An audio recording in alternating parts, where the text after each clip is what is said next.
De todas las historias terribles de la historia de México, esta es una de las más rudas, de las más ásperas, de las más dolorosas, porque es la historia de una cadena de traiciones contra un hombre esencialmente bueno, un demócrata, que fue capturado en la maraña de las conspiraciones. Y cuando uno entra en la pequeña historia del golpe militar contra el gobierno legítimo de Francisco Madero, entra en la maraña de una serie de intereses construidos, a cual más sórdido. Las crónicas de la época dan noticias, como siempre en México, de cosas extrañas, como que en aquellos meses sobre la Ciudad de México volaban millares de sopilotes. Esto, en un país donde los símbolos se han vuelto la lección de todos los días, parecía prever lo que iba a suceder. De alguna manera, los pactos que había establecido Madero para darle una salida lo menos violenta posible al proceso revolucionario después del triunfo en Ciudad Juárez, habían dejado relativamente intacto la estructura del ejército porfiriano. Y cuando uno dice la estructura del ejército porfiriano, dice una serie de generales que habían vivido los últimos años de la dictadura de Porfirio Díaz íntimamente vinculados a la represión y masacre de los yaquis, a las luchas contra los mayas, a la actitud de saqueo y tierra quemada contra los zapatistas en Morelos. Esta casta reaccionaria incrustada empezó a conspirar casi inmediatamente. No eran los únicos. Los medios de comunicación conservadores participaron activamente en esta campaña. Si uno recorre las páginas de la prensa de aquellos años, encontrará decenas, y me atrevería a decir centenares de caricaturas insultando a Madero, minimizándolo, calumniando. Encontrarán noticias sobre lo corrupto que era él y lo corrupto que era su hermano, todas ellas falsas. Y, desde luego, la injuria. Por su tamaño, Madero era llamado por la prensa reaccionaria el enano del Tapanco, ¿sí? Y reproducían una y otra vez caricaturas ofensivas. Esto estaba vinculado a una tercera pata de la mesa de la conspiración, la presencia de uno de los embajadores más siniestros que hayamos tenido de los Estados Unidos en este país, Henry Lane Wilson, que a su vez estaba vinculado a los más sórdidos intereses de las empresas transnacionales, petrolera, maderera, y que además odiaba a Madero porque Madero se había negado a darle una beca, lo cual era el colmo, darle una beca a un embajador extranjero. Si esto tenía un peso enorme, estaban los generales que habían fracasado en los previos intentos del golpe, Reyes, Díaz, y que estaban en esos momentos en la cárcel. Y el alma mater de la conspiración, el general Mondragón, que era famoso porque había mejorado un rifle que solo tenía un ejemplar, que se lo había regalado a Porfirio Díaz, el famoso rifle Mondragón, que es muy bonito pero no sirve, y que supuestamente había sido el gran artillero en la renovación de la artillería en los fuertes de Veracruz, artillería que por razones de corrupción nunca funcionó. Esta playa de conspiradores fueron construyendo de una manera profunda una conspiración para dar un golpe militar. Y el golpe se produce. Lo que pasa es que es un golpe extraño a la mexicana. Toman varias escuelas militares, toman dependencias del ejército con la complicidad de mandos superiores y sacan de la cárcel a Reyes y a Díaz y van a Palacio. Y curiosamente Palacio había sido tomado en las primeras horas, este Palacio, por una parte de la conspiración, pero un contragolpe interno de un grupo de militares leales al gobierno los había sacado de Palacio y había derrotado la primera parte del golpe. De manera que cuando la gran caravana de alzados llega al Zócalo, los van a recibir soldados leales a la legalidad republicana a punta de ametralladora. Curiosamente estaría ahí un marino, ¿sí? Masó, que iba pasando y cuando se dio cuenta de que estaba en marcha una conspiración, se puso en la línea, vino y dijo: yo sé manejar ametralladora, probablemente la misma ametralladora que produce la muerte de Reyes a unos metros de aquí. El golpe, por lo tanto, fracasa en su primer momento, pero los alzados se repliegan a la Ciudadela. La Ciudadela era en aquellos momentos el gran polvorín de la Ciudad de México. Ametralladoras, cañones, municiones, rifles, y se atrincheran. Es curioso, estos golpistas, que siendo una inmensa mayoría, llegaron a movilizar más de 3,000 hombres, son incapaces de avanzar para constituir el golpe, sino que se van a esconder en la Ciudadela.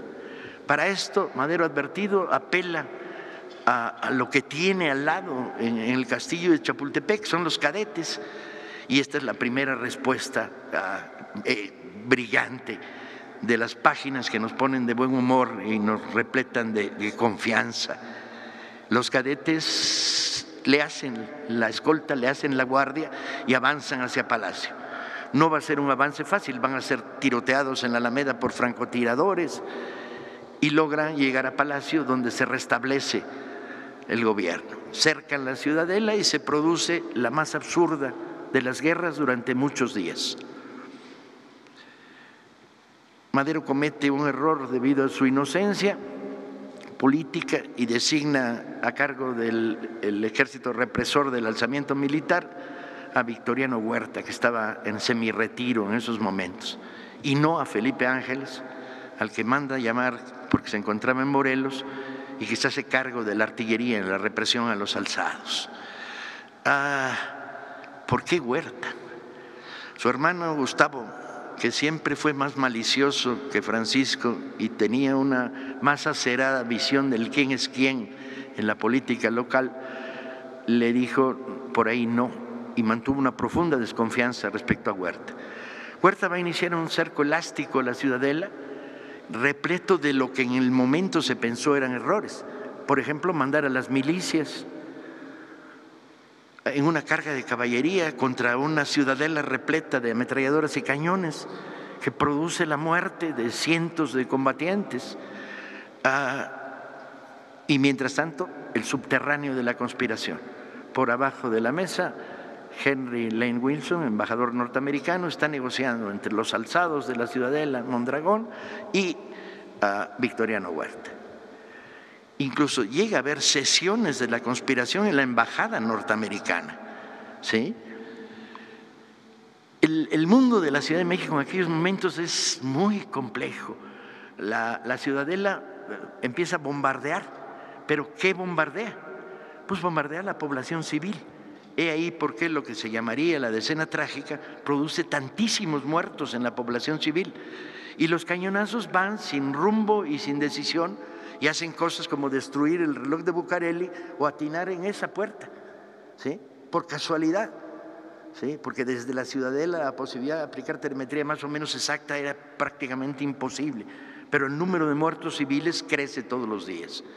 Curiosamente, en esos mismos momentos a la Ciudadela llegan carruajes de los oligarcas de la Ciudad de México llevando botellas de champán, comida a los alzados por la parte del cerco que no se cerraba.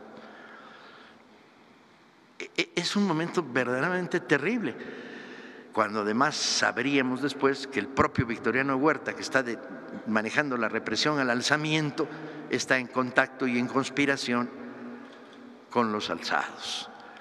La situación se prolonga y el hecho es que se llega al pacto entre los alzados, Huerta y Blanquet, los otros dos generales de la segunda conspiración, con Lane Wilson como figura central, y deciden golpear en Palacio.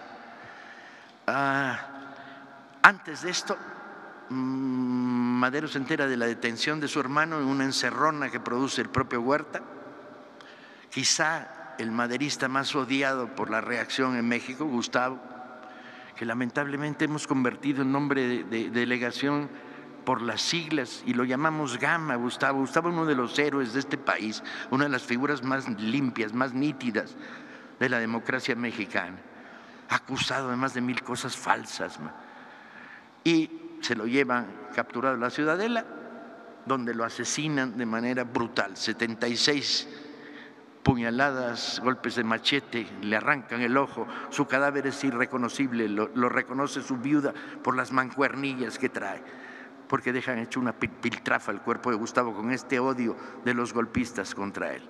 Y luego el golpe interno. En el momento en que los encargados de la custodia de Palacio traicionan, Madero ya no tiene salida, trata de bajar por el elevador privado, llega al patio y en el patio lo captura. Va a permanecer 2 días, si mi memoria no falla, encerrado en su despacho junto con Pino Suárez y con Felipe Ángeles, mientras se cocina la transición.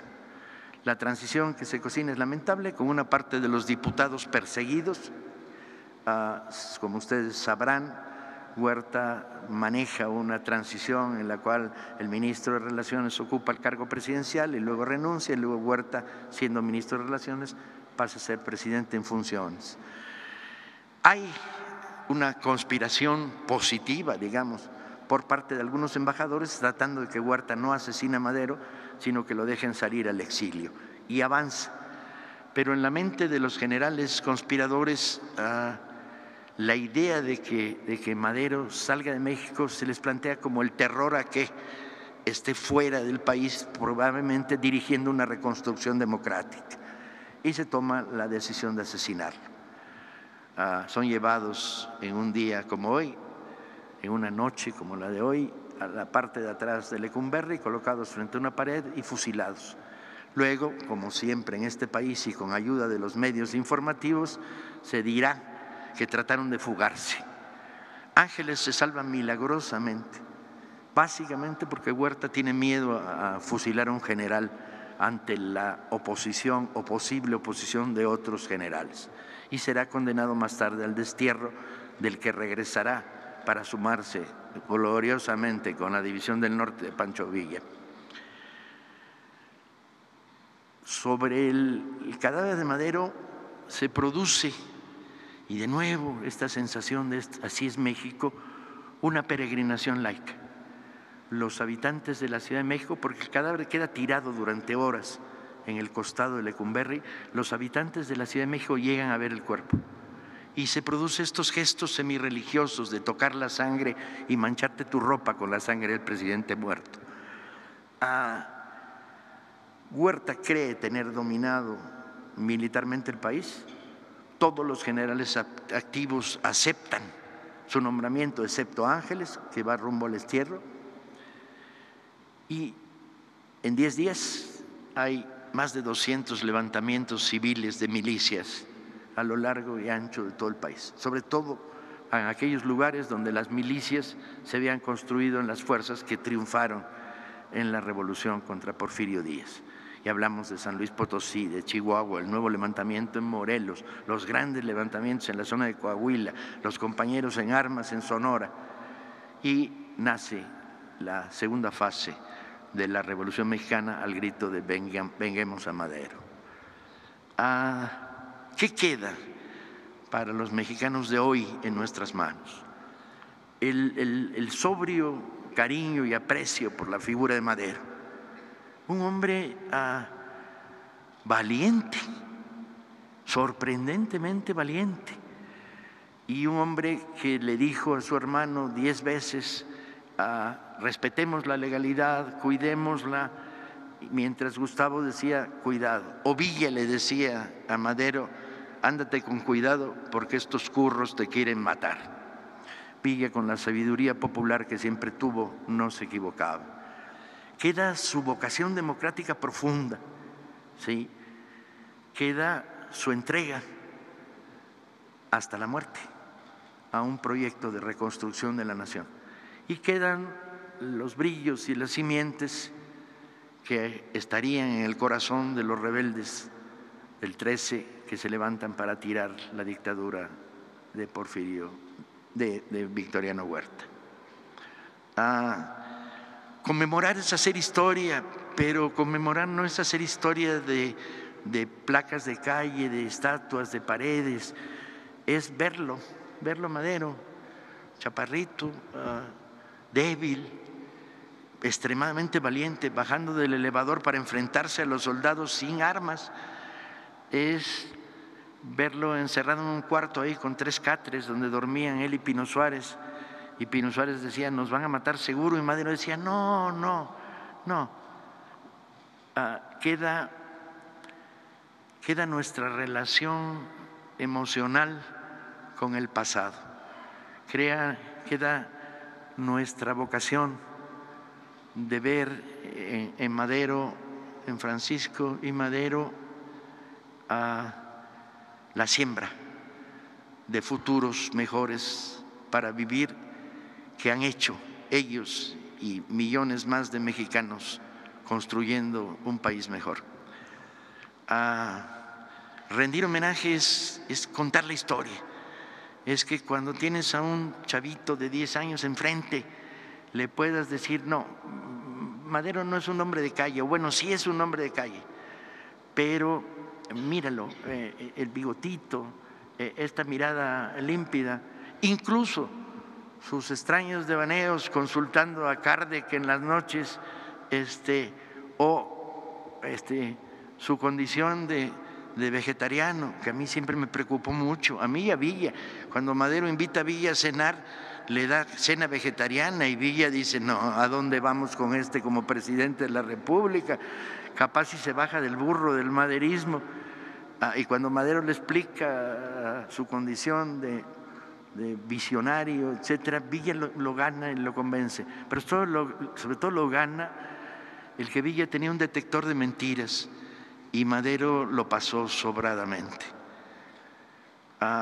Ese Madero no queremos que se pierda, queremos que siga entre nosotros.